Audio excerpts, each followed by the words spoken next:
A Perfect Spy by John le Carré. Dramatised for radio by Robert Forrest. Episode 1. Tell it straight. No evasions, no fictions. Tell it to everyone who had a piece of me and were promised more and were disappointed. Here is the last of the many versions of the Magnus Pym you thought you knew. But how to begin? Sometimes we have to do a thing in order to find out the reason for it. Sometimes our actions are not answers. They are questions.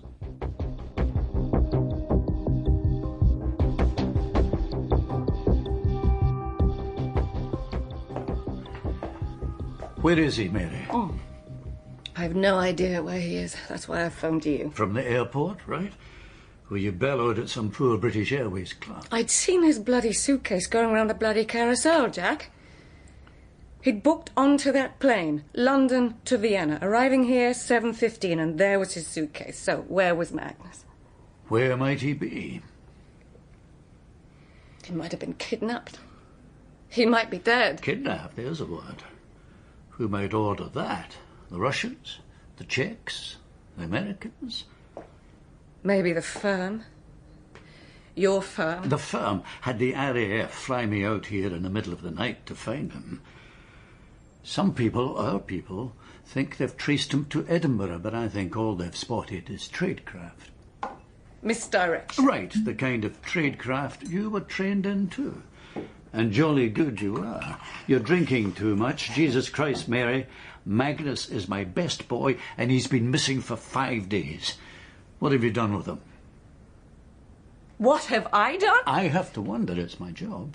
Is your husband, my best boy, is he a bad man? And have you been bad along with him? There was a decent turnout at your grandfather's funeral, Tom. But of course, Jack, we have to wonder how many of them were watchers. Yours, but ours, I should say. Or Americans, or the other lot. Not to mention CID and taxmen. Still, they filled the place out a bit, and Rick did love a full house. He'd have wanted one at his own hanging. And he would have been delighted by the young man who accosted me on the crematorium steps, waving a piece of paper and saying the ceremony must be stopped. "See here, sir, see? Black and white and signed and witnessed twice, 15th of October, 1947. In consideration of the sum of £50 cash, I, Richard T. Pym of Chester Street, furthering medical science. See?" Yes, I saw.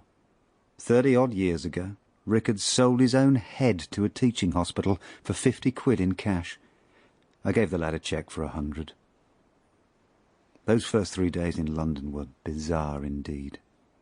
On day one, I went to the basement flat where he'd died. I found there 2 fading lovelies, Rose and Lily, on their knees, going through the last of Rick's files, tearing open and scanning and discarding. Lily and Rose. Really, those really were their names. They'd been with him when he died. We was having a little cuddle, if you want to know, in the bedroom, with steak and onions and a drop of drambuie.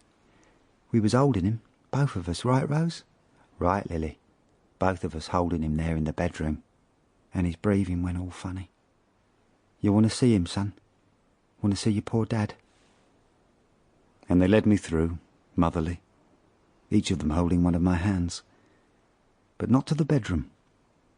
They led me to the bathroom. See, old son, see? Killing me isn't nearly enough. So he goes to London for his father's funeral, and he disappears.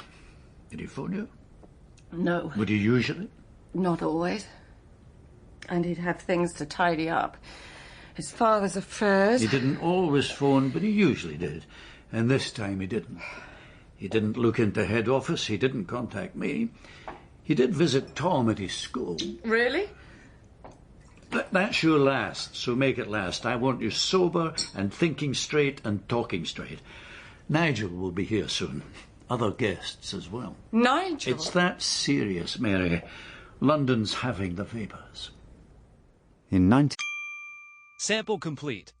Ready to continue?